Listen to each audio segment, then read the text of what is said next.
ಕೊಡಗು ಜಿಲ್ಲೆಯಲ್ಲಿ ಕಳೆದೆರಡು ದಿನಗಳಿಂದ ಉತ್ತಮ ಮಳೆಯಾಗ್ತಾ ಇದೆ. ಅಲ್ಲಲ್ಲಿ ಪ್ರವಾಹದ ಪರಿಸ್ಥಿತಿಯೂ ಕೂಡ ನಿರ್ಮಾಣ ಆಗಿದೆ. ಪ್ರಮುಖವಾಗಿ ತಲಕಾವೇರಿ ಭಾಗಮಂಡಲ ಭಾಗದಲ್ಲಿ ಧಾರಾಕಾರ ಮಳೆಯಾಗ್ತಾ ಇರೋದ್ರಿಂದ ಜನಜೀವನ ಅಸ್ತವ್ಯಸ್ತವಾಗಿದೆ. ತ್ರಿವೇಣಿ ಸಂಗಮ ಮುಳುಗಡೆಯಾಗಿದೆ. ರಸ್ತೆಗಳ ಮೇಲೆ 2 ಅಡಿಯಷ್ಟು ನೀರು ನಿಂತಿದೆ. ಸವಾರರು ಪರದಾಡ್ತಾ ಇದ್ದಾರೆ. ಮಳೆ ನೀರಲ್ಲಿ ಮುಳುಗಿದೆ ಭಾಗಮಂಡಲದ ಆಟೋ ನಿಲ್ದಾಣ. ಭಾಗಮಂಡಲ ನಾಪೋಕ್ಲು, ಭಾಗಮಂಡಲ ಮಡಿಕೇರಿ ರಸ್ತೆ ಜಲಾವೃತವಾಗಿದೆ. ಕಳೆದೆರಡು ದಿನದಿಂದ ಉತ್ತಮ ಮಳೆಯಾಗ್ತಾ ಇದೆ ಕೊಡಗಿನಲ್ಲಿ.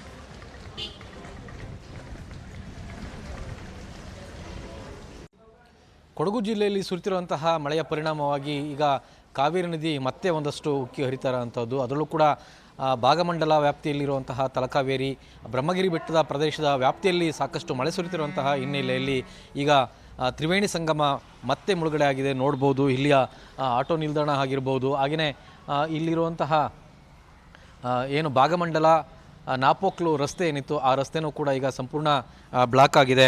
ಆ ರಸ್ತೆ ಮೇಲೆ ಸುಮಾರು 2-3 ಅಡಿಯಷ್ಟು ನೀರು ಹರಿತಾ ಇದೆ. ಸೊ ಇಲ್ಲಿದ್ದಂತಹ ಆಟೋ ನಿಲ್ದಾಣವನ್ನು ಈಗ ಅನಿವಾರ್ಯವಾಗಿ ಮೇಲ್ಭಾಗಕ್ಕೆ ಶಿಫ್ಟ್ ಮಾಡಬೇಕಾದಂತಹ ಪರಿಸ್ಥಿತಿ ನಿರ್ಮಾಣ ಆಗಿದೆ.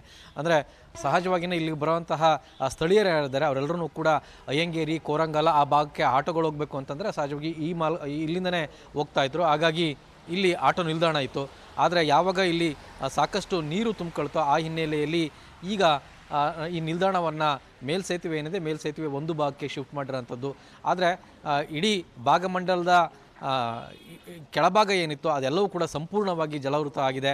ಆ ಕೆಳಭಾಗದಲ್ಲಿ ಸ್ನಾನಘಟ್ಟ ಏನಿತ್ತು ಆ ಸ್ನಾನಘಟ್ಟ ಪಕ್ಕದಲ್ಲಿ ಈ ಕಡೆ ಕೆಲವು ಅಂಗಡಿ ಮುಂಗಟ್ಟುಗಳಿದ್ದು ಅವು ಕೂಡ ಸಂಪೂರ್ಣವಾಗಿ ಜಲಾವೃತವಾಗಿದೆ. ಒಟ್ಟಿನಲ್ಲಿ ಯಾವುದೇ ವಾಹನಗಳ ಸಂಚಾರಕ್ಕೆ ಅಥವಾ ಜನರ ಓಡಾಟಕ್ಕೆ ಯಾವುದೇ ರೀತಿಯಂಥ ಅವಕಾಶ ಇಲ್ಲದ ರೀತಿಯಲ್ಲಿ ಸಂಪೂರ್ಣವಾಗಿ ಜಲಾವೃತ ಆಗಿದೆ. ಹೀಗಾಗಿಯೇ ಯಾವುದೇ ಕಾರಣಕ್ಕೂ ವಾಹನಗಳ ಸಂಚಾರಕ್ಕೆ ಅವಕಾಶ ಇಲ್ಲ ಅಂತೇಳಿ ಪ್ರವಾಹದ ಪರಿಸ್ಥಿತಿ ಇರುವುದರಿಂದ ವಾಹನ ಮತ್ತು ಸಾರ್ವಜನಿಕರ ಸಂಚಾರವನ್ನು ನಿಷೇಧಿಸಲಾಗಿದೆ ಅಂತೇಳಿ ಈಗಾಗಲೇ ಭಾಗಮಂಡಲ ಪೊಲೀಸರು ಕೂಡ ಒಂದು ಬೋರ್ಡನ್ನು ಕೂಡ ಹಾಕಿರೋಂಥದ್ದು ಗೊತ್ತಾಗುತ್ತೆ.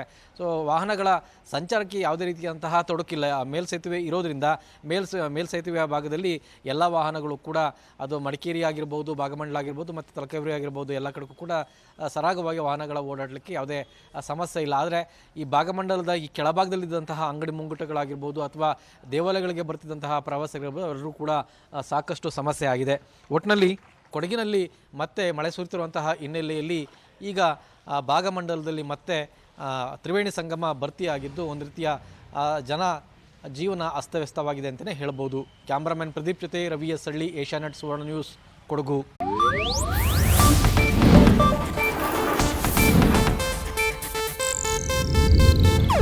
ಇದು ಏಷ್ಯಾನೆಟ್ ನ್ಯೂಸ್ ನೆಟ್ವರ್ಕ್ ಪ್ರಸ್ತುತಿ.